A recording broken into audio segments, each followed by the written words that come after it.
लकड़हारा बना बादशाह। बरसों पहले की बात है कि एक शहजादे से दोस्ती हो गई। हुआ यूं कि शहजादा शिकार के लिए जंगल में गया कि अचानक सामने से शेर आ गया। इसकी धाड़ से घोड़ा बदक गया, जिसकी वजह से शहजादा तवाज़ुन बरकरार न रख सका और गिर गया। शेर को बिल्कुल सामने देखते हुए शहजादे ने फौरन तलवार निकाली और मुकाबले के लिए तैयार हो गया। शेर इसकी जानिब लपका। शहजादे ने तलवार घुमाई जो शेर की पसलियों में लगी। अब जख्मी शेर और भी खतरनाक हो गया था। इसने शहजादे पर छलांग लगाई तो शहजादे के हाथ से तलवार गिर पड़ी। शेर ने शहजादे को जख्मी कर दिया। शहजादे ने खूब मुकाबला किया, मगर बिखरे दरिंदे से मुकाबला आसान ना था। आखिरकार शेर ने उसे गिरा दिया। करीब था कि शहजादे की गर्दन दबोचता अचानक शेर धड़कर पीछे को मुड़ा। किसी ने उसकी कमर में बड़ी जोर से कुल्हाड़ा मारा था। शेर धड़कर जंगल की तरफ भाग निकला। शहजादे ने देखा कि एक खूबसूरत नौजवान ने फौरन शहजादे को उठाया, एक महफूज जगह पर ले जाकर इसकी मरहम पिटी की। कुछ देर बाद शहजादे के मुहाफिज उसे ढूंढते हुए पहुंच गए। इन्होंने शहजादे को दूसरे घोड़े पर बिठाया और महल की तरफ रवाना हो गए। यूं लकड़हारे की शहजादे से दोस्ती हो गई और इसकी तीमारदारी के लिए महल आने लगा था।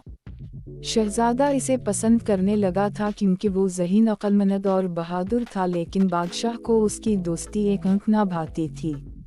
इसने शहजादे को हुक्म दिया कि इससे दोस्ती ख़त्म कर दे।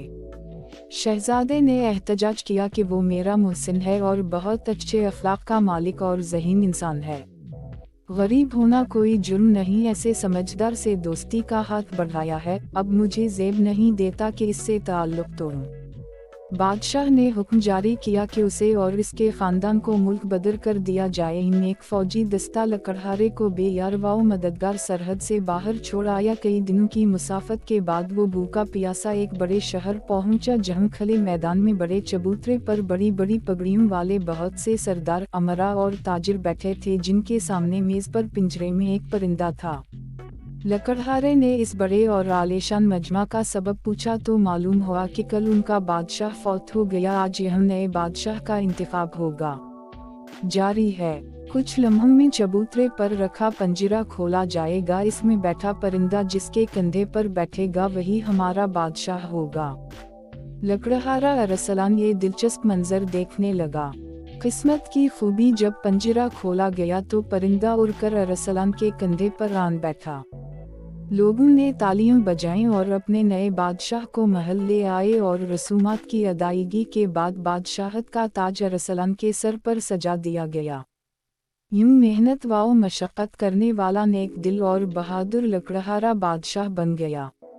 चंद रोज़ आराम व सुकून से हालात का जायज़ा लेने के बाद उसने मुमलिकत के मामलात देखने शुरू किए तो मालूम हुआ कि मुल्क में लाकानूनियत, लूटमार, गुंडागर्दी, चोरी चुकारी आम है।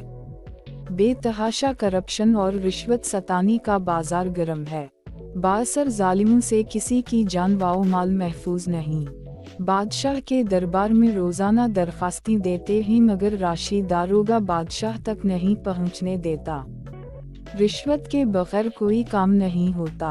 इसने ऐलान करवाया कि आज के बाद कोई रिश्वत नहीं लेगा। अगर मालूम हो गया तो इसकी सज़ा फांसी होगी। हर तरफ सन्नाटा छा गया, मगर लोग कब बाज आने वाले थे। इन्होंने रिश्वत लेनी ना छोड़ी। जिसका पता चलता उसे फांसी चढ़ा दिया जाता। कुछ ही दिनों में रिश्वत लेने और देने वालों में नुमायां कमी देखने में आई। रिश्वत के खात्मे के साथ ही गुंडागर्दी और लाकानूनियत का भी खात्मा हो गया। हर शख्स अपने फ़राइज़ और दूसरों के हुकूक का ख्याल करने लगा। यूं मुल्क में इस्लाह अहवाल की सूरत बनी और तामीर व तरक्की का नया दौर शुरू हो गया।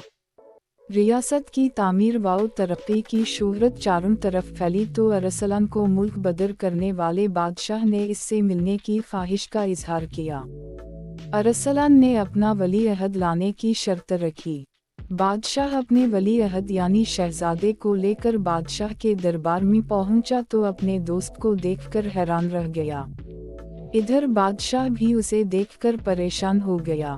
अरसलान का हुस्न सलूक देखकर उसे शर्मिंदगी हो रही थी, मगर अरसलान ने कहा कि बेशक आदमी की हैसियत वाओ इख्तियार का मालिक वाओ खालिक वही है जो दिन रात को आपस में तब्दील करने की ताकत रखता है। मुझे आपसे कोई शिकवा नहीं, अगर मुझे मुल्क बदर ना करते तो आज भी लकड़ियाँ बेचकर गुजारा कर रहा होता, लेकिन अल्लाह ताला बेहतरीन कारसाज है।